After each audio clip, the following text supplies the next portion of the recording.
Jambo lingine la 8. Tumeshasema mambo 7. Jambo la 8 ambalo lingekusaidia. Wakristo wengi wanahangaika na kutaabishwa kwamba jambo hili ni dhambi ama sio dhambi.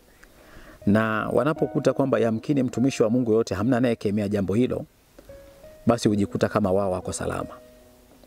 Lakini watu wengine wamekuwa wanatafuta Biblia kama kichaka cha kujificha kwa ajili ya matatizo ama dhambi wanazozitenda. Wanatafuta maandiko, wanatafuta maneno, wanatafuta mafundisho ambayo yako ndani ya Biblia ili kusiliba ama kuchapia mambo ambayo wanayatenda. Lakini nataka nikwambie hivi, jambo la 8 muhimu litakalo kusaidia wewe kama Mkristo kuweza kutambua kwamba hii ni dhambi ama hapana, na yamkini jambo hili nilitende ama nisilitende, ni kwamba unaposoma waraka wa Paulo kwa Wakorinto, waraka wa kwanza 6:19, kwamba unapotambua kwamba Roho Mtakatifu anakaa ndani yako, kwa kugundua kama nilivyosema kwamba Biblia inasema kwamba miili yenu ni hekalu takatifu. Kwa hiyo usichafue mwili wako kwa namna yote ile, usichafue mwili wako. Usichafue mwili wako kwa namna yote ile. Na nimeshafundisha kwamba Roho Mtakatifu hutaka kukaa sehemu safi. Na Roho Mtakatifu ndiye anayesafisha. Anapotusafisha miili yetu inakuwa imetakaswa. Na kama nilivyosema kwamba inapotakasika hiyo miili yetu, ni kwamba sisi tunakuwa tumejitoa wakfu kwa Yesu Kristo ama kwa Mungu kutumika naye. Manake hakuna kitu kingine kinachostahili kukaa humo ndani. Na nimesema ni muhimu sana unapotambua kwamba Roho Mtakatifu anakaa ndani yako. Kipengele cha 8 ni kwamba je, ungetaka kufanya jambo hilo? Kwa sababu huyu Roho Mtakatifu hawezi kukaa ndani ya mwili wako wakati ndani ya mwili wako kuna biashara zingine. Kuna biashara zingine nyingi.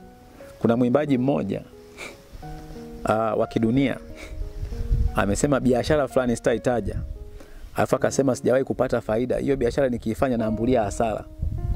Kwamba Roho Mtakatifu anapoingia ndani yako, anachukua udhibiti wa maisha yako, anashika mwili wako, na mwili, ndugu mtazamaji, sio wako. Nilikuwa nafundisha leo ibadani, nikaeleza hata wiki iliyopita kwamba Mungu aliumba vitu vyote. Emfikiria, aliumba vitu vyote vikakamilika, alafu ndo akamuumba mwanadamu. Mwanadamu alipokuja, alikuja kwa namna ambayo kila kitu kilikuwa kimeshakamilika kwa ukamilifu wake. Kila kitu. Neno la Mungu linasema alipoumba akaona ni chema, si ni nini, akapumzika. Siku ya pili akaona kimekamilika, si ni chema ni nini, akapumzika. Siku ya 6 mwishoni anamuumba mwanadamu. Kwa hiyo mwanadamu anapoumbwa, kwa sababu Mungu ni roho, na wanaomwabudu wamepaswa kumwabudu katika kweli na nini, na roho, Waebrania. Na Mungu alipomuumba mwanadamu alisema na sura, kwa mfano na sura yetu. Manake Mungu hakuwa katika mwili. Kwa hiyo jambo muhimu ni kwamba uelewe, alipoumbwa huyo mwanadamu, Biblia inasema kwamba Mungu alifinyanga mavumbi ya udongo na vitu gani, alafu anasema akapuliza ile pumzi. Ile pumzi, Biblia inasema kwamba na mtu akawa nafsi hai. Na neno mtu huwa nawaeleza watu ni mwanadamu mwenye tabia ya uungu. Ndio maana baada ya kuumbwa Adamu alikuwa na uwezo wa kutofautisha kwamba huyu ni mnyama anayetembea porini ama huyu ni Mungu anayetembea bustanini. Yaani alikuwa na uwezo wa kupambanua, kwa sababu ndani ya Adamu alijaa Mungu ndani yake. Bwana Yesu asifiwe sana. Kwa hiyo sisi pia baada ya kuumbwa, huu mwili tuliopewa sio wetu. Sio mwili wetu. Na ndio maana siku itakapofika tunasema roho itaacha mwili. Huwa mwili hauachi roho, ila roho, Biblia inatushuhudia kabisa kwamba roho itaacha mwili, na roho itamrudia aliyeiumba, na mwili utarudi unakotakiwa kwenda.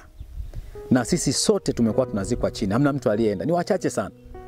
Wachache sana. Yuko yule aliyetembea na Mungu siku 365, sio kama unamjua, akaondoka. Alafu yuko mtumishi mmoja wa Mungu ambaye alimtumia kuwatoa wana wa Israeli kule walikokuwa kuwapeleka nchi ya Kanaani, naye akaondoka. Mimi na kumbukumbu ya watu wawili hivi ama watatu, sijui wewe utakuwa nao wangapi. Lakini jambo la kutambua kwamba hii ni dhambi ama hapana, pasipo kumuuliza mtu,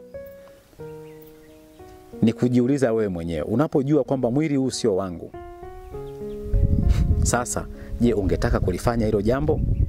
Soma pia Waefeso, kitabu cha Waefeso, pia bado ni waraka wa Paulo kwa Waefeso 4:30, ama waraka wa kwanza wa Petro 1:18 mpaka 19. Unapojifunza haya mambo yatakusaidia. Sasa hivi wanaojiita wa Kristo, ukisoma tafiti ambazo zimefanyika, Roho Mtakatifu alivyowashukia wanafunzi wa Yesu na mitume, na hapa watu wanakoseaga, wanasema mitume 12 ama mitume 11 ama wanafunzi wa Yesu 11 ama 12. Lakini siku Roho Mtakatifu anawashukia wale wanafunzi walikuwa takriban 100 na kitu. Kutoka watu 100 na siku hiyo moja, Biblia inatushuhudia kwamba takriban watu 5,000 walipokea Roho Mtakatifu siku hiyo, na wakaamua kukata shauri na kumtumikia Yesu. Kwa hiyo wakaamua kukata shauri, wakampokea Roho wa Mungu na wakabadilishwa, na injili ikaanza kutapaka. Na hii inasema wanaume tu kwa wakati huo. Hatujui wanawake walikuwa wangapi, hatujui watoto walikuwa wangapi, kwa sababu kumpokea Roho wa Mungu hakuna umri, bali ni maamuzi ya mtu kwa kile ambacho amekisikia na kuamini. Biblia inasema kwamba aaminie na kubatizwa.